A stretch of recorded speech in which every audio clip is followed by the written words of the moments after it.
I was always very strong at the beginning of my career, that I always had to take a left turn a little bit. No matter what they asked me to do, I always had to make sure that it was done my way. It's been my dream since I was a little girl that I would be able to even, work as an actress, to work as a musician, to make it in this world. From the pulsating underground clubs of New York City to the blinding lights of global stages, one artist redefined the very concept of pop stardom. Stefani Joanne Angelina Germanotta, known to the world as Lady Gaga, emerged not just as a singer, but as a cultural phenomenon. A force of nature, blending music, fashion, and performance art into a singular, iconic vision. People tried to kind of take credit for my sound or my image or my art. And I really wanted to kind of revisit my earlier inspiration in my career and sort of once and for all own it as my invention. Beyond the spectacle lies a true artist of immense versatility. Biggest fear was doing this by myself. Just doing life on my own. And I think that the greatest gift has been meeting my partner, Michael, and being in the mayhem with him. Not to mention her explosive comeback with the much-anticipated album, Mayhem. This is the story of Lady Gaga, a visionary, a performer, an icon.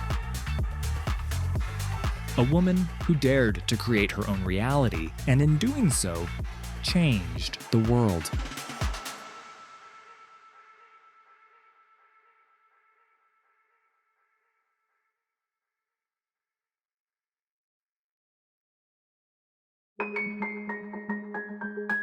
Stefani Joanne Angelina Germanotta was born on the 28th of March, 1986, into a family with Italian and French-Canadian ancestry. Growing up on the Upper West Side of Manhattan, her parents came from lower-class families, working hard for everything they had in order to provide Stefani with a good upbringing. Lady Gaga grew up in an Italian-American family. She won't let people forget that one. And her parents were very, very working class, but they worked incredibly hard to put their daughters through the best schools that a middle-class family wishing for their children to go down the creative route could ever hope for. Although Gaga was affluent from the start, she really had a strong work ethic instilled into her, because that's what her parents had and how they'd achieved something. Her musical talent was discovered at the tender age of 4, when she began taking piano lessons. By age 13, she was songwriting. And that's really kind of underpins everything she does. If you go and see Lady Gaga in Las Vegas today, she'll be playing the piano. Obviously, she's known for her kind of really high-powered dance routines and her really big, bombastic performances, but Lady Gaga at her piano is how she started, and she can still deliver in that way today.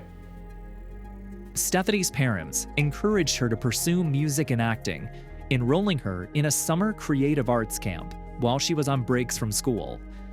Coming from a religious family, she attended the Convent of the Sacred Heart, a private all-girls Roman Catholic school from age 11, before attending the Lee Strasberg Theater and Film Institute in New York for 10 years to study method acting.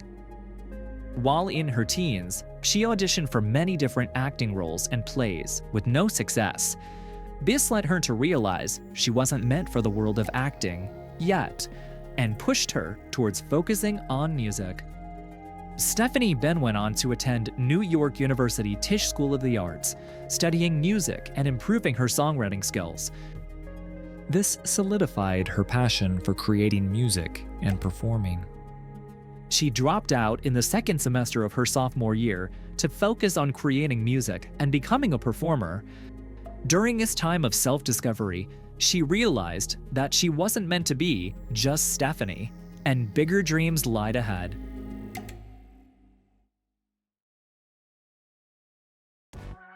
Stefani's introduction to the music world came through her relationship with music producer Rob Pisari.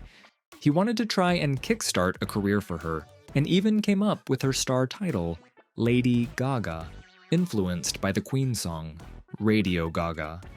Shortly after recording some demos with Fusari, Lady Gaga got her first signing with Def Jam Records as a songwriter. Before her own music was even released, she was songwriting for other musicians.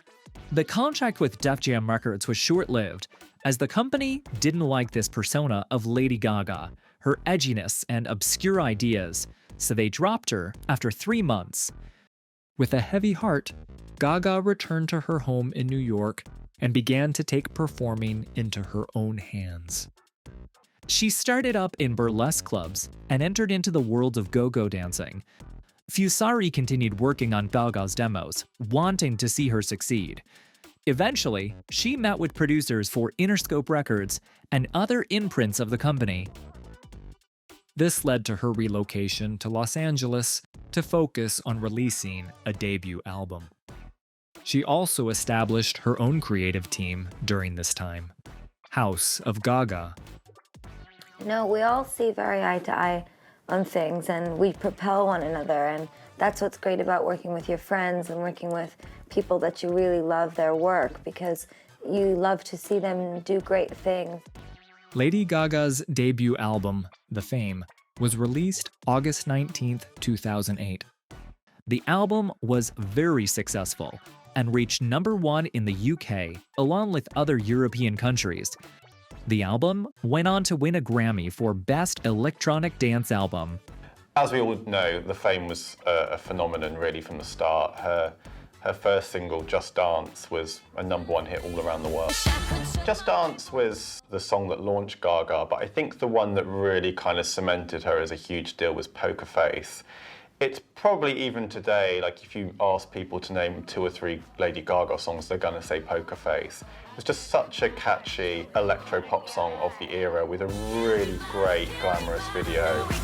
Poker Face was the best-selling single of 2009, with 9.8 million copies sold that year. This song also won a Grammy for Best Dance Recording.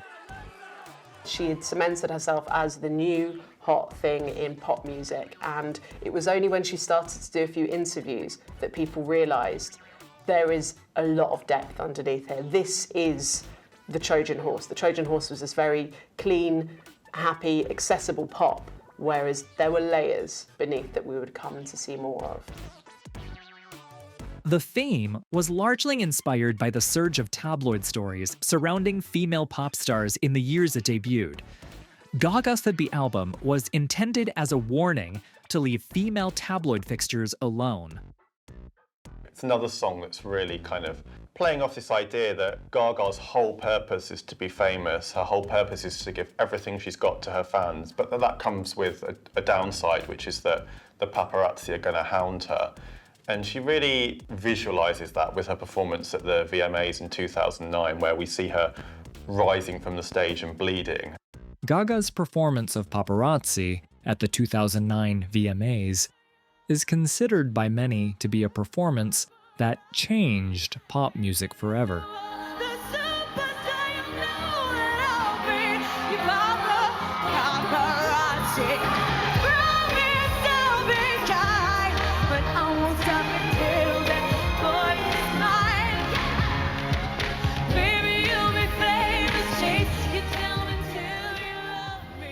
It's really her saying, look, I'm giving you everything I've got, even if it hurts me. That's how deep I'm into what I'm doing. And this isn't just a job for me, this is my life. She completely confounded what was being expected from her. She headlined her first tour, the Fame Ball, from March to September 2009. The most important thing to me is my fans, and to use my music and the performance art of what I do to be an inspiration and to liberate. I always say my art is liberation. It reminds me why I want to do work like this so much, because I look out into the audience and I hear them singing my music and supporting me, and I think I want to do everything I can to protect them, because some of them are very troubled and insecure and don't feel that they fit in. While on this tour, she wrote 8 new songs, which made up a new album, the Fame Monster EP. Despite everything she's got going on, she manages to write what's essentially a whole new album, an 8-track EP, The Fame Monster, which actually could be Lady Gaga's greatest ever release. It's got no dud tracks on it. Every song is a winner. Its first single, Bad Romance, was released 1 month earlier and went to #1 in the UK and Canada, reaching #2 in the US. Bad Romance also won the Grammy for Best Short-Form Music Video and Best Female Pop Vocal Performance. Not a bad start to her career. I find it so important to be now a role model and a figure. And I know that that might sound strange to some people who say, oh, but she's so, her clothing and whatever people may think of me. I know what some people may think of me, but most importantly is my connection with my fans and the connection that they breed with one another.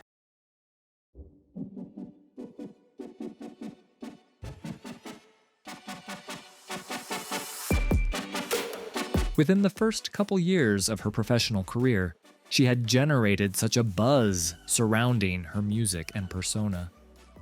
Lady Gaga was who everyone was talking about. Anticipation for her next album was incredible.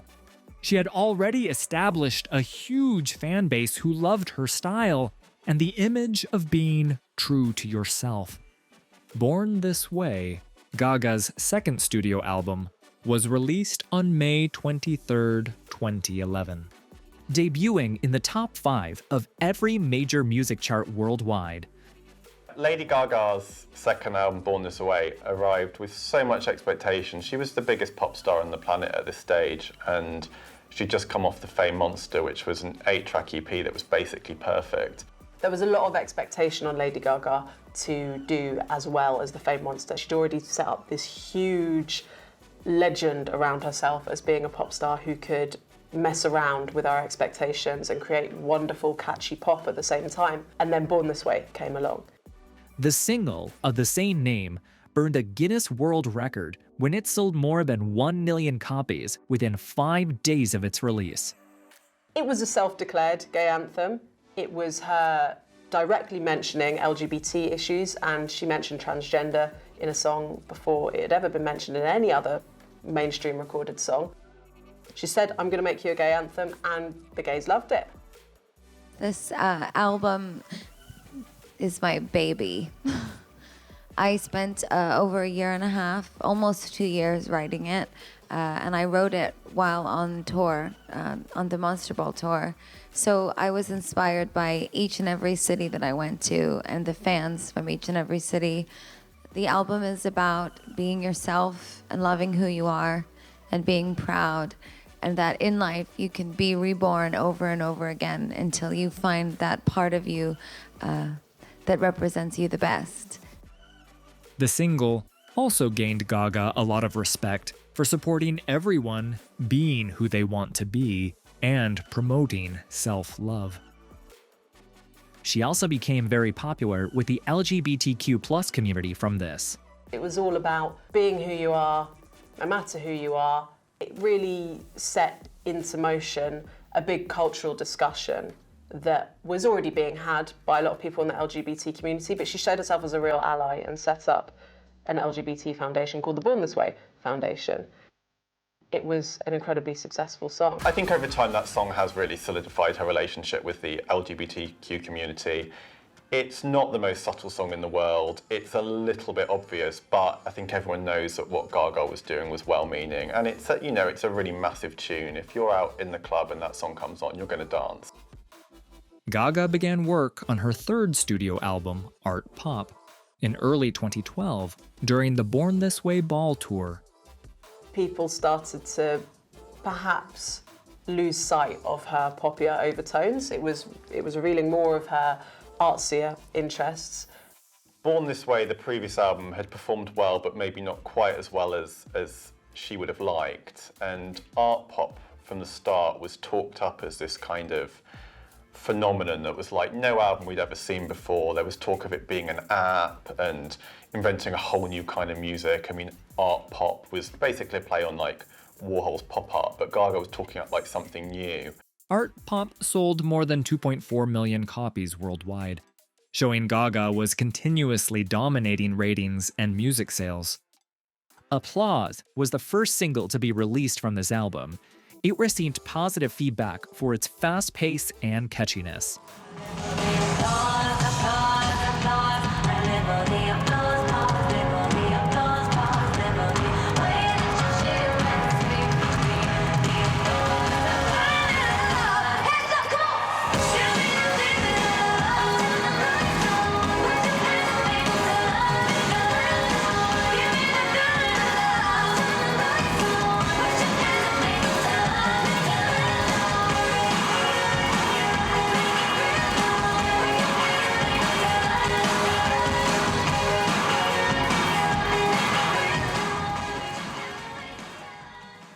In 2014, Lady Gaga showed the world a new side to her vocals by recording a jazz album with fellow musician Tony Bennett.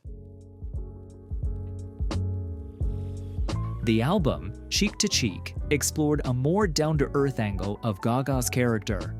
She decided to go to all these old classics and sing with Tony Bennett, this legendary jazz singer, and they sang Cheek to Cheek, which is the biggest song off of that duet album. Choosing to do these old jazz classics with this huge voice that she hadn't necessarily been able to show off within the songs from beforehand was a sudden maturing. She's up there with Barbra Streisand now, and it appeals to an audience she might never have had before, and she might never have had if she'd never done that album. She appealed to people that like easy listening and people who like jazz and people who adore Tony Bennett as she does as well, and the affinity they had was quite huge. Lady Gaga wanted to be able to show off what she can do without the dancing, without the visuals. This album also won her another Grammy for Best Traditional Pop Vocal Album. At the time, people thought it was a little kind of side project, a little sidestep from her. Actually, 5 years later, we can see it's maybe the beginning of Gaga laying the groundwork to become a more of an all-round entertainer. It's showing that she can hold her own vocally with one of the greatest vocalists ever and make a whole album with him. I mean, Tony Bennett has recorded with a lot of younger artists, but Gaga's the only one he's made a full album with. So it's really an endorsement for her kind of her future as a long-term legacy artist. In 2015, she fulfilled her lifelong dream of wanting to be an actress by landing a role in American Horror Story Hotel. I always imagined that I would have a long love affair with music and with art and with reading my books and plays, but I never imagined any of this. This is truly magnificent, and I'm extremely honored to be in the company of such talented people tonight. I always wanted to be an actress. I went to acting school for many years, and this is just the best thing that could have ever happened to me, honestly. Lady Gaga joining this series could have been seen as stunt casting, but actually when the show aired, it was impeccable casting. Gaga just brings so much charisma to the role. It really is the start of us seeing her as a really viable, incredible actress. At the 73rd Golden Globe Awards, Gaga won the Best Actress in a Miniseries or Television Film Award for her work on the season. The Countess is very evil. She's not a good-willed kind of person. But what I do find in her, which I am happy to say today, is that after 100 years, she never gave up, no matter what she went through. And you will fail in this business. It's a matter of when. And the true test is if you can continue. Pop stars who try to launch acting careers are often made fun of, but straight away with her first major role, Gaga wins a Golden Globe for Best Actress in a TV series. So straight away, the kind of the stigma that pop stars who try to act tend to get saddled with. Gaga's got an answer to that. She's got a Golden Globe in her cabinet, so straight away she's a viable actress who can look to get bigger roles in the future. In 2016, Lady Gaga released her 5th studio album, Joanne, named after her late aunt, who was an inspiration for the music. It became her 4th #1 album on the Billboard 200, making her the first woman to reach the US chart summit 4 times in the 2010s. How's it being out there again, getting Joanne to the world and everyone hearing it? It's wonderful. It's also very emotional. You know, I think over the past 10 years now that I've been in the music industry, I've been watching not only what's happening in music, but what's happening in culture and society. And I see that money has been put on this tremendous pedestal. I see that being wealthy and being beautiful has been put on this tremendous pedestal. And with Joanne, I wanted to create a record that was about putting family on a pedestal, and kindness on a pedestal, and friendship on a pedestal. Lady Gaga comes back with her Joanne album. The cover shows Lady Gaga wearing a pink cowboy hat, which is really her saying, this is my stripped back, rootsy American album. There's a lot of country sounds on there. It's an album that's very personal in its themes and in its musical approach, really trying to show a more kind of rootsy and raw side to Lady Gaga. Joanne features stripped-down country, soft rock, and dance pop genres, which really emphasize her vocal abilities. I always get nervous before I sing. I always get nervous before I come out to see the press and say hello to everyone, because it's quite a responsibility. And I would actually say I'm more nervous now than I used to be, because when I was younger, I didn't quite understand what it meant to have a voice in the world, and I didn't have the same voice in the world that I do today. And now I am so aware of it, and I want to make sure I always say the right thing to inspire young girls and boys, to inspire older girls and boys, to be a role model in some type of way. I know that I'm not a role model in always in everyone's eyes, but I do the best that I can through music and through performance. The album was also very different from what Gaga had released previously. Perfect Illusion was the lead single from the Joanne album, and it's kind of a bridge between past Lady Gaga and Lady Gaga today. And it's got a rockier sound, but it's also a song that works well on the dance floor. This is a record about being vulnerable. I'm not better than anyone else, and I'm not less than anyone else. We are all here together, we're all human, and we're walking on the same earth. And that is what Joanne is. That's my middle name. Gaga performed as the headlining act during the Super Bowl 51 halftime show on February 5th, 2017. Her performance featured a group of hundreds of lighted drones forming various shapes in the sky above Houston's NRG Stadium, the first time robotic aircraft appeared in a Super Bowl program. It attracted 117.5 million viewers in the United States, exceeding the game's 113.3 million viewers. The performance led to a surge of 410,000 song downloads in the United States for Gaga, and earned her an Emmy nomination in the Outstanding Special Class Program category. She embarked on a world tour for the album after her performance at the Super Bowl halftime show. The creation of this album and her preparation for the halftime show were the main features for her own documentary, Gaga 5 Flick 2, which premiered on Netflix.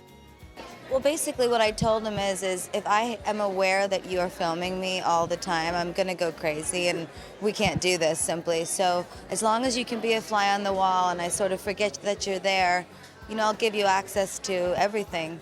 It was very easy to do that in a way. And what's so remarkable about this collaboration is, like everything that I do, I like to jump in fully. So I was happy to be his subject, and I'm really looking forward to seeing it. I'm going to see the full film right now. It also documented Gaga's struggles with fibromyalgia, a chronic pain condition she has suffered with severely, which also influenced the cancellation of the last 10 dates of her Joanne tour. The truth is that it's always affected my work, and it's always affected me completely. Becoming more open about her condition and struggles with chronic pain have encouraged a conversation surrounding the condition and has helped others to understand its symptoms and effects. Fibromyalgia isn't a condition that people had really ever heard of before. And I think initially there was a little bit of skepticism in the press that maybe Gaga was just tired or couldn't be bothered to do his last 10 shows. What we now know is that it's a really serious condition that's plagued Gaga her entire career. Early on, she didn't talk about it much, so it came as a bit of a surprise when we heard she'd been diagnosed with it. I think now everyone knows that it's a legitimate condition that Gaga will have to manage for the rest of her career, especially when she's on the road. Her body is not doing what she wants it to do, and I think any woman in her early 30s not knowing what's going on there is going to be freaked out to some extent. And seeing that was a real reality check, and people begun to see Gaga for the human she is behind the pomp and ceremony and the ridiculous shows and the big, huge pop music.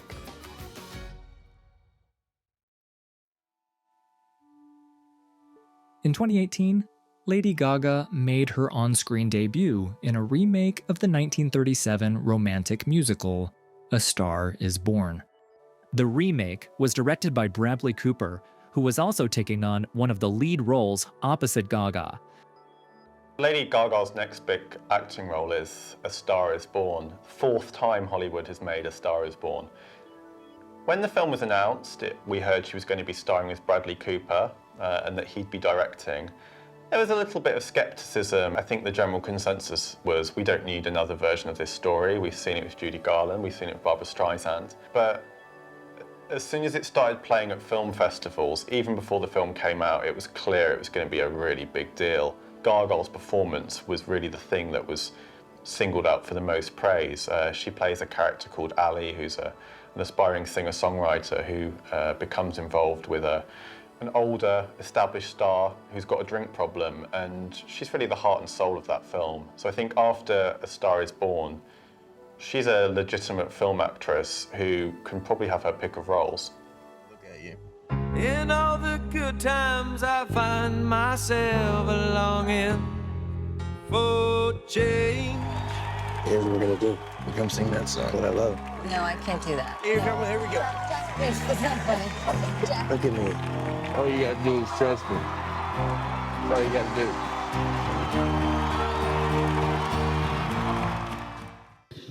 I have to say that me and Bradley were so entrenched in the characters that this moment when we were filming felt so real, so alive. We had a live audience watching us. We sang the film live. And because I have never done a film before, as an actress, for me, it was very easy to kind of go to a place where I was saying to myself, okay, I've never done this before.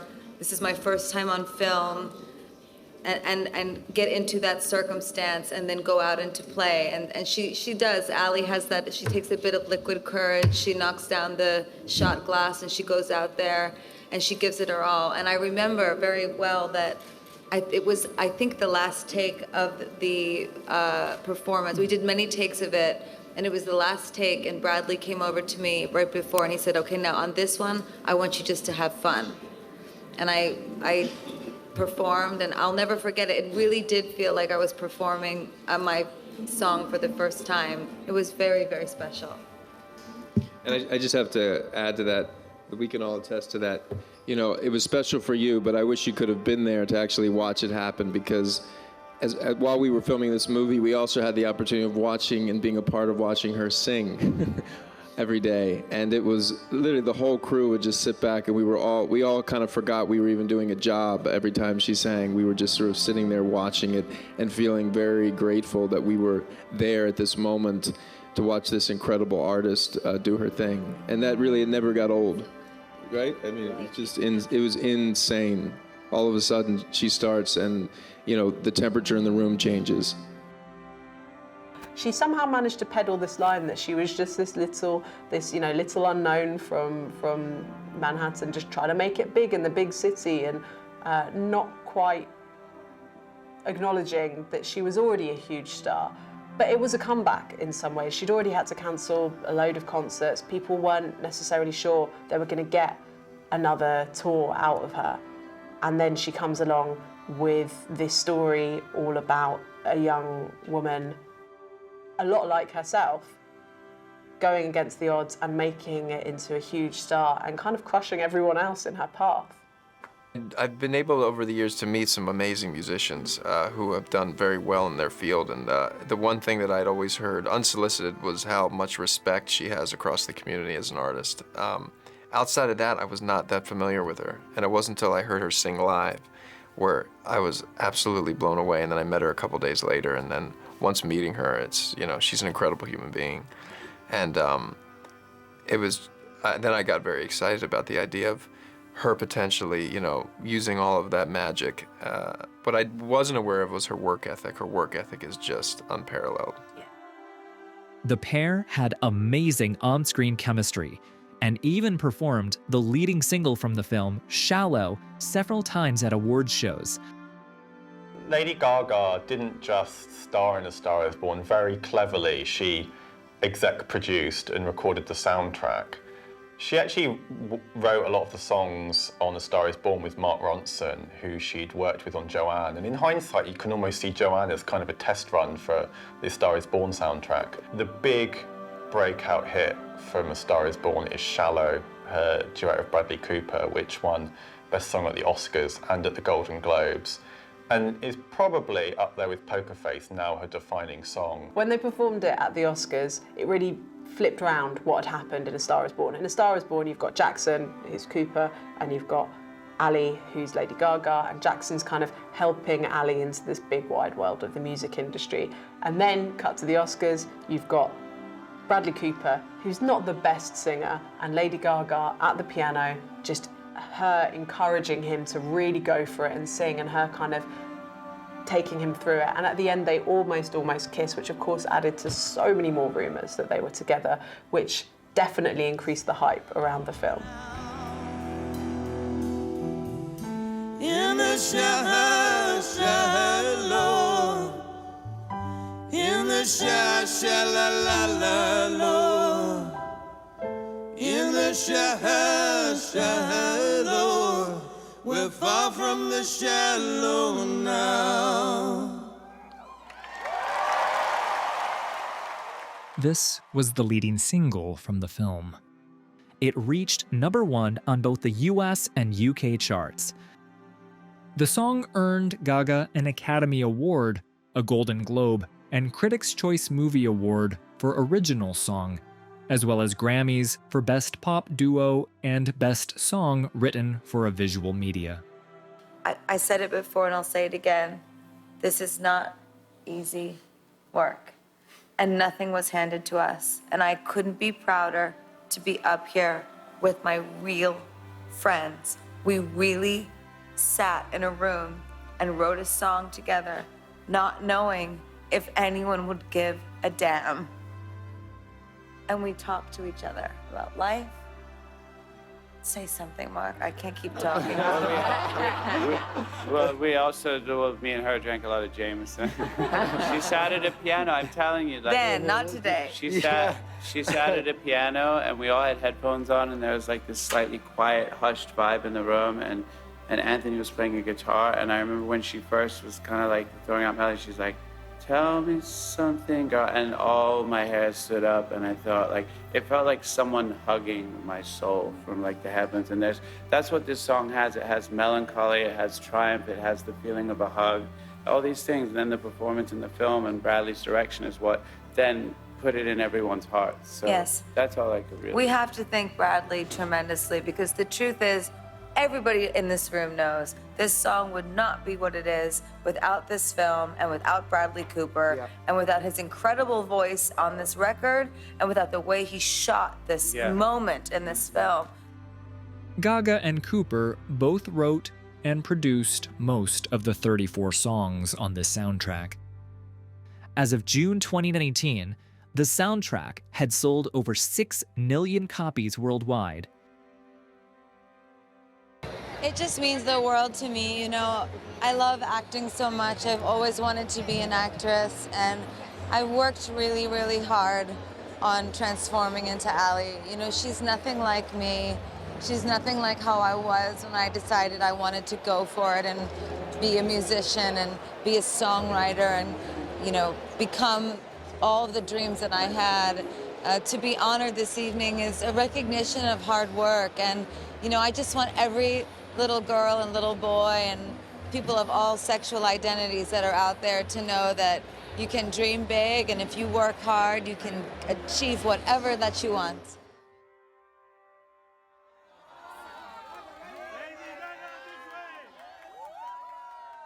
Lady Gaga's fans call her Mother Monster, and she often refers to them as little monsters, a phrase which she had tattooed on herself in dedication. As a proud bisexual woman, Gaga actively supports LGBTQ+ rights worldwide, as she attributes most of her early success as a mainstream artist to the gay community. It's pretty hard to find a big female pop star who doesn't have an LGBTQ fan base, but even allowing for that, Gaga has got a special bond with that community.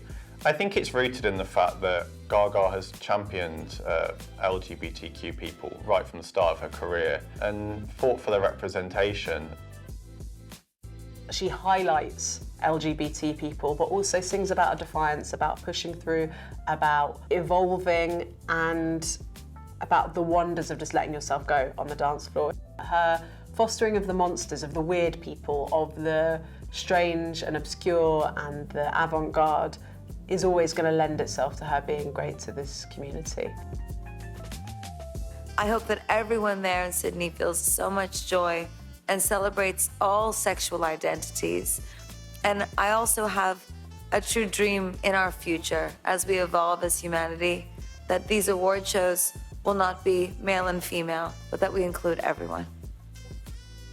Her music is relatable, and she writes about being yourself, accepting who you are, and depicts herself as someone who never fit in properly.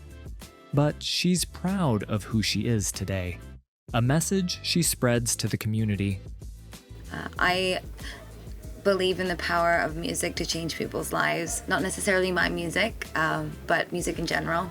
And I want to do everything that I can to mobilize the youth to be aware of what's going on worldwide and help one another. Throughout her career, she has worn a large variety of daring outfits, such as her bloodied outfit in performance at the VMAs 2009, the meat dress at the 2010 MTV Video Music Awards, always accessorizing and wearing extreme platform heels. Her outfit at the 2019 Met Gala got heads turning as she had a 4-piece outfit change throughout her walk on the carpet, fitting with the year's camp theme.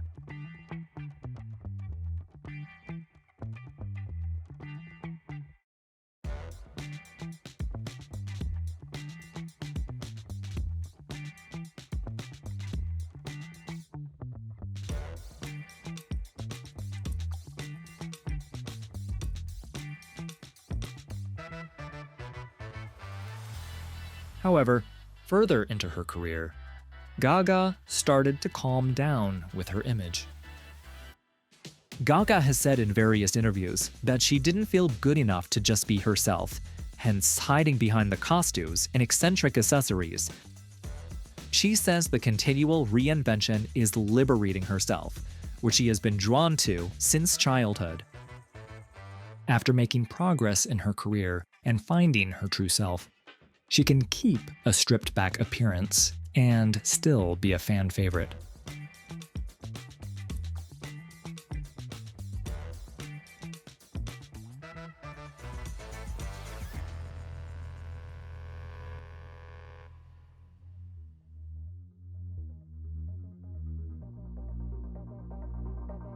After dropping several hints to her fans, in May 2020, Lady Gaga dropped her 6th studio album, Chromatica, to extremely positive reviews.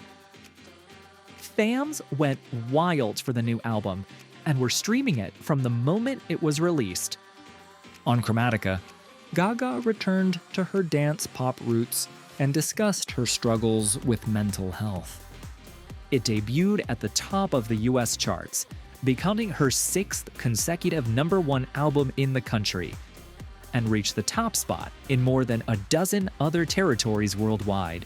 Chromatica was promoted with 2 new singles, Stupid Love, and Rain on Me, which featured fellow world-famous singer Ariana Grande. Rain on Me won the award for Best Pop Duo Group Performance at the 63rd Grammys and debuted at #1 in the US, making Gaga the third artist to top the country's charts in the 2000s, the 2010s, and the 2020s. At the 2020 MTV Video Music Awards, Lady Gaga won 5 awards, including the inaugural Tricon Award, recognizing artists accomplished in different areas.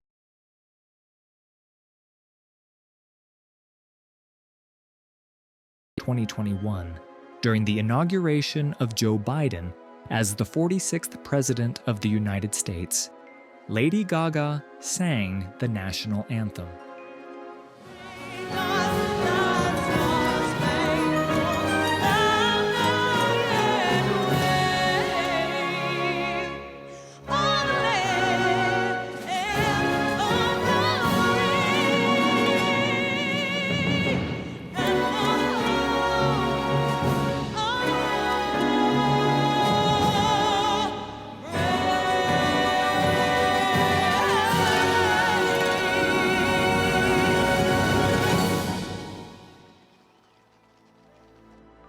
In May 2021, HBO Max aired the long-awaited Friends reunion special, which fans have been waiting for since the show ended in 2004.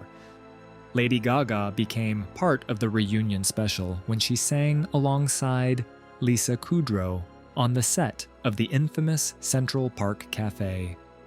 They performed Smelly Cat, the song that was made popular by Kudrow's on-screen character, Phoebe Buffay. To the vet, you're obviously not their favorite pet. You may not be a bed of roses, and you're no friend of those with the noses. Smelly cat, what are they feeding you? Smelly cat, it's not your fault.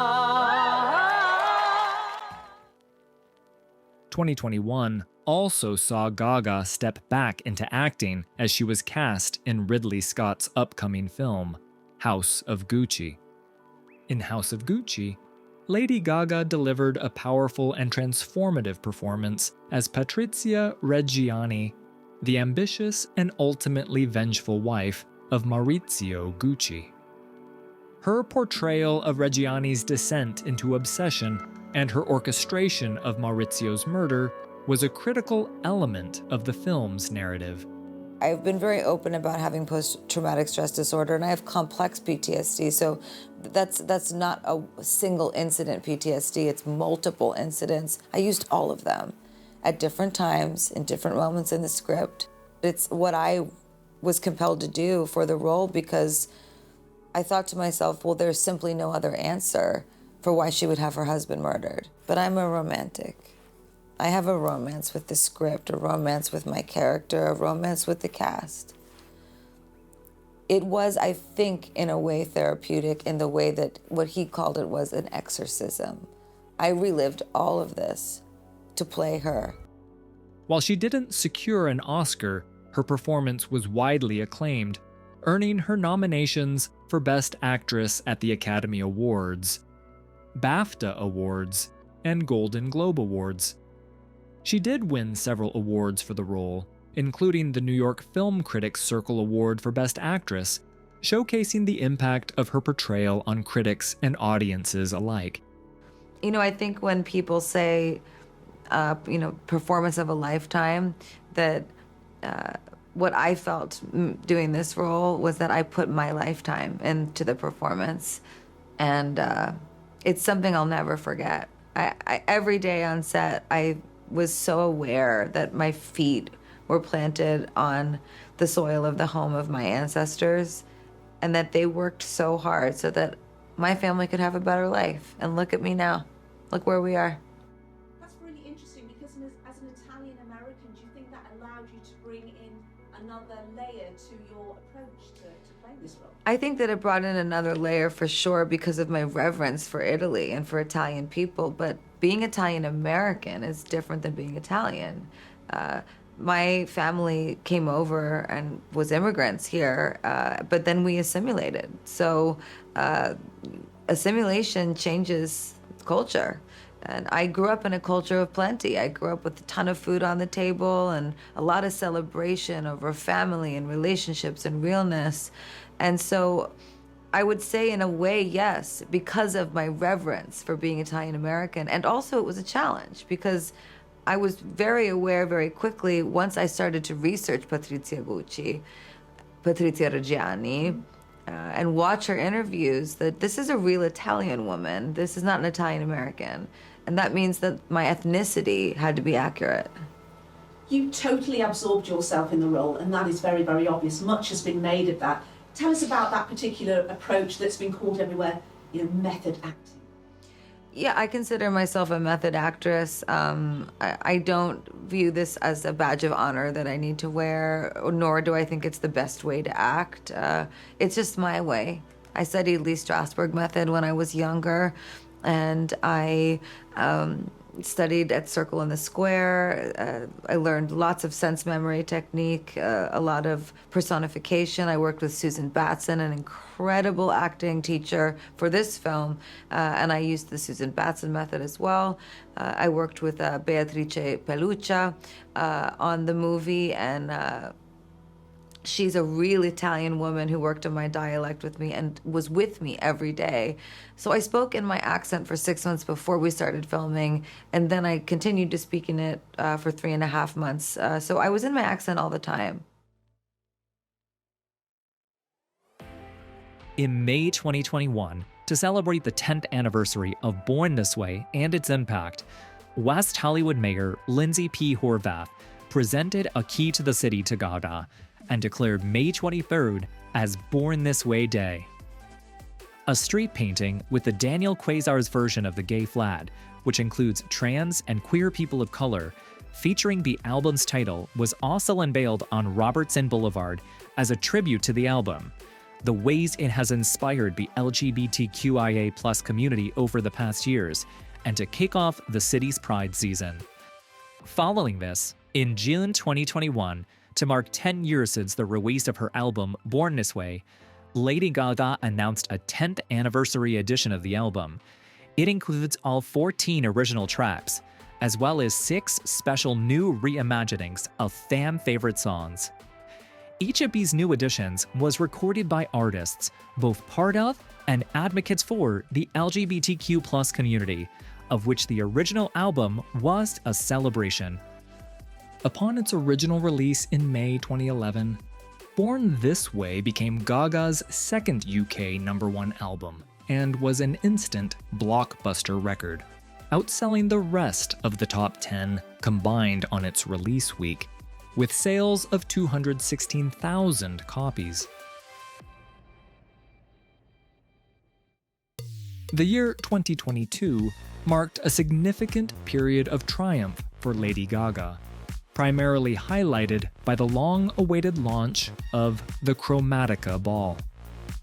After pandemic-related postponements, the stadium tour finally commenced, showcasing her dynamic stage presence and musical prowess to sold-out audiences worldwide.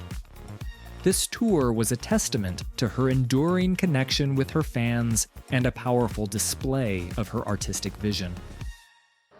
Simultaneously, her contribution to the Top Gun Maverick soundtrack, Hold My Hand, resonated globally, earning her critical acclaim and numerous award nominations, including an Oscar nod. And can you tell me what it was like very quickly the first time you heard Lady Gaga's incredible theme tune? It was a moment. It was a moment because the score, we're really looking for what is, what's the sound, what's the emotion.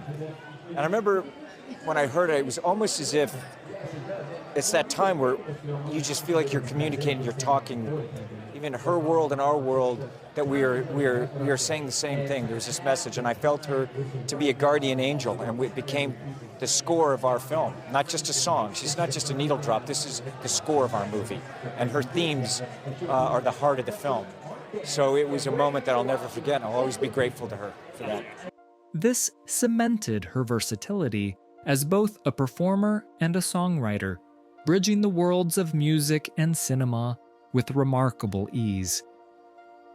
Moving into 2023 and 2024, Lady Gaga continued to diversify her portfolio. Her beauty brand, House Labs, experienced significant growth, particularly in its expansion into European markets, demonstrating her keen business acumen. Furthermore, there was much anticipation surrounding the announcement that Gaga would be playing the role of Harley Quinn in Joker Folie à Deux, with promotional materials and trailers generating significant buzz. In the film, Lady Gaga takes on the pivotal role of Lee Quinzel, a reimagining of the iconic Harley Quinn. She stars alongside Joaquin Phoenix, who reprises his role as Arthur Fleck, better known as the Joker. The film explores their complex and intertwined relationship within the chaotic world of Gotham City. It's just all really exciting, and the truth is the first movie is the reason that I did this. I really fell in love with Arthur Fleck, Joaquin Phoenix's character, and his version of Joker was so soulful and deep, and I really wanted to be a part of where the story was going to take him next. I celebrate females in every way that I can, and complex female characters are beautiful, but I wanted to make her entirely my own, and special to this film, it was so important to me that Lee felt very real, and I wanted when women came to the theater for them to hopefully see some of themselves in her, even if she was being a little unpredictable. Notably, Folie à Deux incorporates musical elements, adding a unique dimension to the narrative. Lady Gaga's Lee Quinzel was widely recognized as a significant departure from previous Harley Quinn portrayals. Critics and audiences acknowledged her unique, raw, and often vulnerable take on the character. While many praised her commitment and originality, some found her interpretation jarring or inconsistent with their expectations of Harley Quinn. But one thing that wasn't questioned was Gaga's voice. The reason that I think I started making music when I was really little was because I just had something to say. I was trying to figure out how to do that. And one of the reasons I love music and I love movies so much is the stories that you get to tell and the way that we get to express something to the world that will hopefully help people feel good about life, give them a moment to escape into another world, to fall into somebody else's story. So to me, when I hear you say that, I must have, it sounds like I said that when I was in my 20s, that I wanted to change the world. I think that what I really meant to say is that I believe that movies and music have a tremendous power to change to change the way people feel, and that's part of why I love to create. Her vocal performances within the film's musical sequences were a major highlight. Critics almost universally lauded her vocal prowess and ability to blend acting and singing seamlessly. The way she used her voice to convey Harley's emotional state was particularly praised. Additionally, in 2025 at the 67th Grammy Awards, she and Bruno Mars won a Grammy Award for Best Pop Duo Group Performance for Die With a Smile. Her jazz and piano residency in Las Vegas also continued, showcasing her versatility as a performer. Anticipation for Lady Gaga's upcoming album, Mayhem, is reaching a fever pitch, fueled by a blend of confirmed details and tantalizing rumors.